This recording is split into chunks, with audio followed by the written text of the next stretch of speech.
अस्सलामुअलैकुम वरहमतुल्लाहि वबरकातुहू। अभी का सबसे बहुत बड़ी प्रॉब्लम ये है हमारे भारत के अंदर जो चल रहा है। कई पार्टियां अभी हर दिन बन रही हैं और हर राज्य में कहीं न कहीं हमेशा चुनाव होते रहता है। इसकी वजह से ये कमाई हुई जनता की पैसा सारा खर्च होता है और कोई राजनेता अपने घर में कोड़ी नहीं चलाता है, न ट्रैक्टर चलाता है, न खेती बाड़ी करता है जिससे उसका पैसा आता हो और वो अपने आप को मेंटेन करता हो। इतनी जो भी सरकारें बनती है या जो भी विधायक, सांसद या जो भी एक छोटा मुखिया बनता है, वो भी अभी इलेक्शन में 10-15 लाख रुपया खर्चा करता है। तो जब वो खर्च करता है तो पैसे कहाँ से निकलता है? वो सारा जनता का पैसा फिर बाद में वो लूट कर खा जाता है।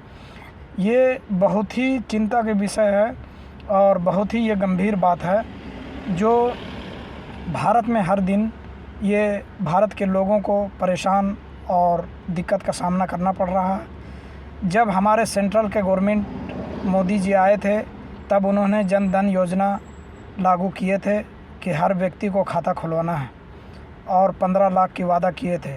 वो तो खैर एक उनका फेक जुमला था, वो कहाँ से ला करके देंगे? वो काला धन वापस लाना चाहते थे, वापस भी नहीं लाया अभी तक, बल्कि कई हज़ार करोड़ रुपया लोगों ने खा करके और जनता का मेहनत की कमाई हुई पैसा खा गए और अभी तक उसका कोई अता पता नहीं है, उसका कोई इंसाफ और ना कोई उसका फ़ैसला हुआ अभी तक, ना उन पर कोई कार्रवाई हुई है।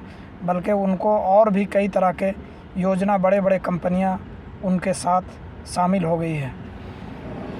उसके बाद आया आधार कार्ड के सिस्टम। आधार कार्ड में इतने तरह का लूट मार किया है लोगों ने।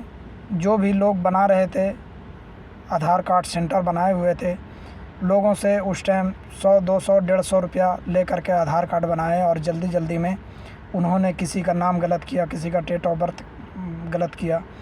जब ये सब हो गया, लोगों के पास आधार कार्ड आ गया, हासिल हो गया किसी तरह से, फिर जब लोग देखता है कि भाई हमारा पहचान पत्र वोटर कार्ड और आधार कार्ड में ज़मीन आसमान का फ़र्क है, तो क्या आधार कार्ड बगैर वोटर आईडी के ही बन गया या किसी प्रमाण पत्र के ही बन गया?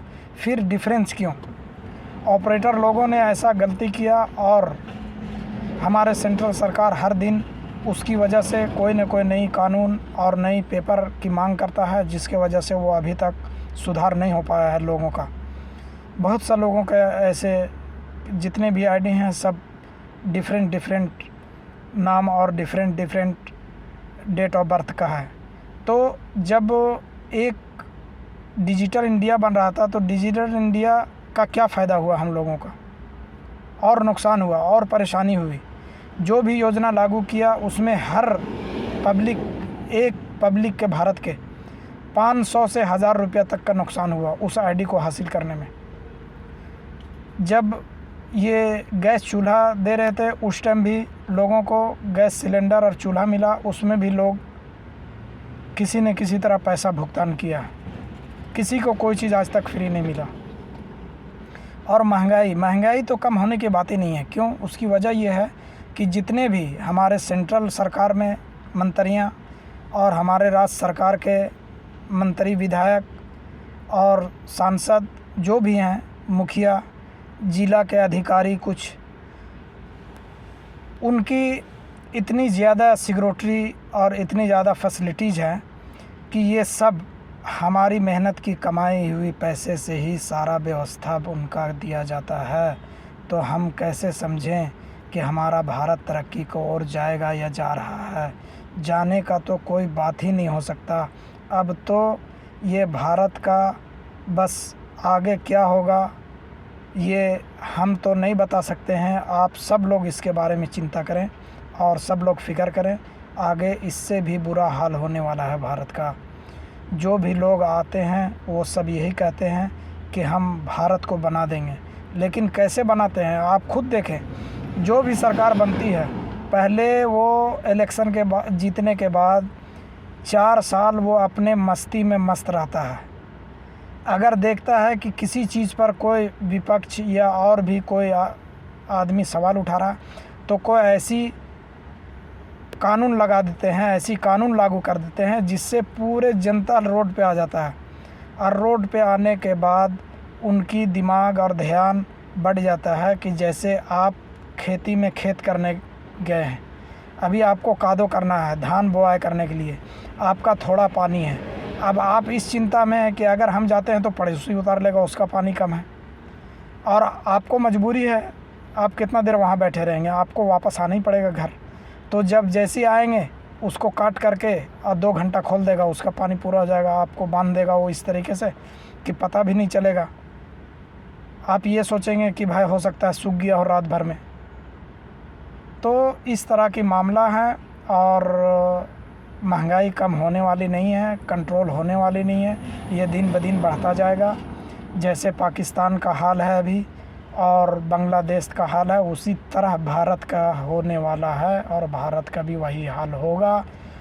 जितने भी बड़े बड़े लोग हैं जो नेता से जुड़े हुए हैं, ये सब अपने हलाल रोजी कमाएं और फजूल के कामों में ना लगें। बहुत अच्छी बात है, अगर किसी को इंटरेस्ट है राजनेता में जाने का तो जाएं, लेकिन अपने जनता और अपने घर परिवार के बारे में भी सोचें कि हम लोग कैसे पहले जीवन बिता रहे थे, और अब हम जब यहाँ तक पहुँचे हैं तो हम अपने ज़िला के लोगों को कैसे अच्छा सुख सुविधा दें, अच्छा कानून, अच्छा स्वास्थ्य, अच्छा शिक्षा किस तरह से दें, ये सोचें। और ईमानदारी से करेंगे तो पैसों की कोई कमी नहीं है भारत में। भारत के लोग बहुत मेहनती हैं और बहुत लोग मेहनत कर रहे हैं। बाहर विदेशों में कई लाख लोग मेहनत करके और भारत को पैसा भेजते हैं। वो पैसा सब कहाँ जाता है? वो सब भारत में ही तो खर्च होता है। टैक्स जो इतना लगा करके रखा है, एक गाड़ी अगर 10 लाख रुपया के कोई लोग लेता है तो कंपनी का बेनिफिट नहीं है जितना कि सरकार के पास उसके पास जा रहा है। 10 लाख रुपया का आप गाड़ी ले रहे हैं तो उसको 15 साल चलाते हैं, तो 10 लाख रुपया सरकार को आप 10-15 साल में दे रहे हैं। आप इसका बहुत ही अच्छा से जोड़ घटाव करें और सोचें तो आप 10 लाख की गाड़ी ले रहे हैं, पहले लेने के समय आप 3-3.5 लाख रुपया सरकार को दे दिए टैक्स, 13 लाख 13.5 लाख की गाड़ी हो गई। बाकी रोड बनाने का पैसा आप पेमेंट कर रहे हैं, सुरक्षा का पैसा आप पेमेंट कर रहे हैं, वो कहाँ है रोड, वो कहाँ है सुरक्षा? उसके बाद पेट्रोल भरा रहे हैं, चल रहे हैं आप, किलोमीटर का आप टैक्स दे रहे हैं, टायर लगा रहे हैं उसमें टैक्स लगा करके दे रहे हैं, फिर जो भी पार्ट्स आपका मेंटेन में जाता है वो उसमें टैक्स ले करके आप ख़रीद करके लगा रहे हैं। तो आप एक नॉर्मल सी चीज़ को सोचें, नॉर्मल ज़िंदगी, जो 10 लाख की गाड़ी खरीद रहे हैं तो 15 साल में 10 लाख रुपया आप गवर्नमेंट को दे रहे हैं, यानी 15 साल में आप उसी गाड़ी को 20 से 25 लाख रुपया वो बियर कर रहे हैं।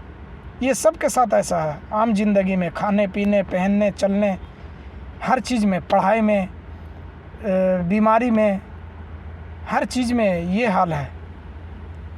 तो आप जब हम लोग ऐसे आपस में लड़ते रहेंगे और ऐसे बुराई फैलाते रहेंगे तो सरकार तो लूटती रहेगी। सरकार लूट करके और एक दिन बोलेगी कि हम तो फ़कीर हैं, झोला उठा करके चल देंगे। जैसे हमारे